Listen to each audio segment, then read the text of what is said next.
ದಯವಿಟ್ಟು ಯಾರ ಆಶೀರ್ವಾದದಿಂದ ಬಂದಿದ್ದೀವಿ ಅದನ್ನ ನೆನ್ಪಿಟ್ಕೊಂಡು ಕಾರ್ಯಕರ್ತರು ಇರ್ಬೋದು, ನಮ್ಮ ನಾಯಕರು ಇರ್ಬೋದು, ಅವರಿಗೆ ನಾವು ಗೌರವ ಕೊಟ್ಟು ನಾವು ಯಾವ ಮಾತು ಎಲ್ಲ ಆಡ್ಬೇಕು ಅಂತ ಗೊತ್ತಾದ್ರೆ ಅವ್ರಿಗೆ ಗೌರವ ಕೊಟ್ಟಂಗೆ ಆಗ್ತದೆ. ನೋಡಿ, ಯಾರು ಕೂಡ ಯಾರಾದ್ರೂ ಇರ್ಬೋದು, ಸಮುದಾಯದ ಹಿರಿಯರು ಇರ್ಬೋದು, ಸಮುದಾಯದ ನಾಯಕರು ಇರ್ಬೋದು, ಸ್ವಾಮೀಜಿಗಳಿರ್ಬೋದು, ಅವರವರ ಅನಿಸಿಕೆಗಳು ಹೋಗಿ ಹೈಕಮಾಂಡಿಗೆ ಹೇಳಿ, ಬೇಡ ಅಂತ ಯಾರು ಹೇಳಿದ್ದಾರೆ? ಎಲ್ಲರೂ ಕೂಡ ಕ್ಲೇಮ್ ಮಾಡ್ತಾ ಇದಾರಲ್ಲ, ನಾವು ನಮ್ಮ ಸಮುದಾಯ ಕೊಡಿ, ನಮ್ಮ ಸಮುದಾಯ ಕೊಡಿ ಅಂತ. ಯಾವ್ಯಾವ ಸಮುದಾಯಗಳು ಎಷ್ಟು ಓಟ್ ಹಾಕಿದಾರೆ ಅಂತ ಎಲ್ಲರಿಗೂ ಗೊತ್ತಿದೆ. ಯಾವ ಸಮುದಾಯಗಳಿಗೆ ಪ್ರಾತಿನಿಧ್ಯತೆ ಸಿಕ್ಕಿದೆ ಸ್ವಾತಂತ್ರ್ಯ ಸಿಕ್ಕ ಮೇಲೆ ಇಲ್ಲಿ ಕರ್ನಾಟಕದಲ್ಲಿ ಮುಖ್ಯಮಂತ್ರಿಯಾಗಿ, ಅದನ್ನು ಗೊತ್ತಿದೆ. ಹಾಗಂತ ಎಲ್ಲರೂ ಕೇಳಕ್ಕಾಗ್ತದ? ಈಗ ಅಟ್ಲೀಸ್ಟ್ ಕೆಲವು ಸಮುದಾಯಗಳಿಗೆ ವೇದಿಕೆಗಳಿವೆ, ಕೆಲವು ಸಮುದಾಯಗಳಿಗೆ ಏನೋ ಮಠಾಧೀಶರುಗಳಿದ್ದಾರೆ, ಕೆಲವು ಸಮುದಾಯಗಳಿಗೆ ಪ್ರಬಲವಾದಂತ ಧ್ವನಿ ಇದೆ, ಗಟ್ಟಿ ಧ್ವನಿ ಇದೆ ಕೇಳಕ್ಕೆ.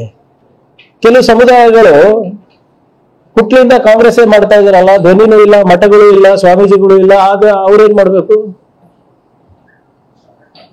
ಈ ಚುನಾವಣೆಯಲ್ಲಿ ಪಾರ್ಲಿಮೆಂಟ್ ಚುನಾವಣೆ ಇರ್ಬೋದು, ನಮ್ಮ ಅಸೆಂಬ್ಲಿ ಚುನಾವಣೆಯಲ್ಲಿ ಯಾವ್ಯಾವ ಸಮುದಾಯಗಳು ಎಷ್ಟೆಷ್ಟು ಓಟ್ ಬಿದ್ದಿದೆ ಅಂತ ಎಲ್ಲರಿಗೂ ಗೊತ್ತಿದೆ. ಯಾವ ಸಮುದಾಯಗಳು 100ಕ್ಕೆ 100 ಮಾಡಿದ್ದಾರೆ, ಯಾವ ಸಮುದಾಯಗಳು 40% ಮಾಡಿದ್ದಾರೆ, 50% ಮಾಡಿದ್ದಾರೆ, ಎಲ್ಲ ಗೊತ್ತಿದೆ ಅಲ್ಲ. ಕೆಲವು ಸಮುದಾಯಗಳಿಗೆ ಪ್ರಬಲವಾದಂತ ಧ್ವನಿ ಇದೆ, ಕೇಳ್ತಾರೆ. ಕೆಲವು ಸಮುದಾಯಗಳಿಗೆ ಧ್ವನಿ ಇಲ್ಲ, ಕೇಳಕ್ ಆಗೋದಿಲ್ಲ.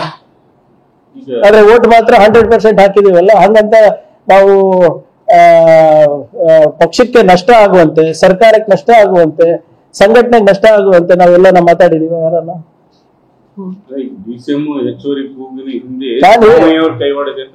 ನೋಡಿ, ಪ್ರಹ್ಲಾದ್ ಜೋಶಿ ಅವರಿಗೆ ಅವ್ರ ಮನೆ ಬೆಂಕಿ ಆರಿಸ್ಕೊಳಕ್ ಹೇಳಿ ಫಸ್ಟ್.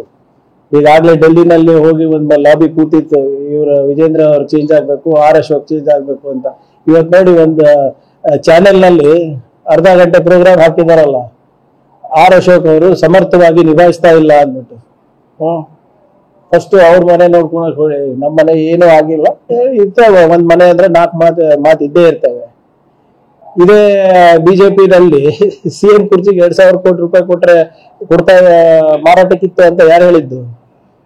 ಮೇಲ್ಗಡೆ ಹೈಕಮಾಂಡ್ ಅಲ್ಲಿ 2,000 ಕೋಟಿ ರೂಪಾಯಿ 2,500 crores ಕೊಟ್ರೆ ಸಿಎಂ ಆಗ್ಬಹುದು ಅಂದ್ಬಿಟ್ಟು ಎತ್ತಾಳವ್ರು ಹೇಳಿದಲ್ವಾ? ಅದೇನು ಜೋಶಿ ಅವರಿಗೆ ಕೊಡ್ಬೇಕಾಗಿತ್ತ ದುಡ್ಡು?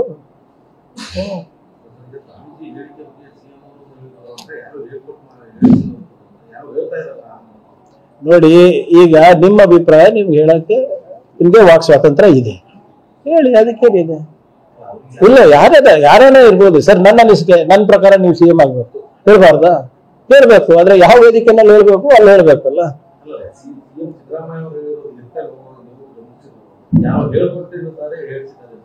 ನೋಡಿ, ಈಗ ಸಮಾಜದವ್ರು ಹೇಳಿರ್ಬಹುದಪ್ಪ, ಏನ್ ತಪ್ಪೇನಿದೆ ಅದ್ರಲ್ಲಿ? ಯಾರೋ ಒಬ್ರು ಬಂದು ಹೇಳಿರ್ಬೋದು, ಸರ್ ನಮ್ಮ ಸಮಾಜಕ್ಕೂ ಒಂದು ಒಳ್ಳೆ ಅವಕಾಶ ಇದೆ ನೋಡಿ ಸರ್, ನೀವೆಲ್ಲ ಸಪೋರ್ಟ್ ಮಾಡಿ ಸ್ವಾಮೀಜಿ ಅಂತ ಹೇಳಿರ್ಬೋದು. ಅವ್ರು ಹೇಳಿದ್ದಾರೆ, ತಪ್ಪೇನಿದೆ? ಈಗ ಹೆಂಗೆ ಬೇರೆ ವರ್ಗದವರು ಒಬ್ರು ಸಿಎಂ ಆಗ್ಬೇಕಂತ ಕೇಳಿಲ್ವಾ? ಪ್ರಬಲವಾಗಿ ಕೇಳಿಲ್ವಾ? ಅದ್ರಲ್ಲಿ ತಪ್ಪೇನಿದೆ? ಇದು ಕೇಳೋದು ತಪ್ಪು ಅಂತ ಯಾರು ಹೇಳ್ತಾ ಇಲ್ಲ, ಎಲ್ಲಿ ಕೇಳಬೇಕು ಅಲ್ಲಿ ಕೇಳಬೇಕು ಅಂತ ಅಷ್ಟೇ ನಾವು.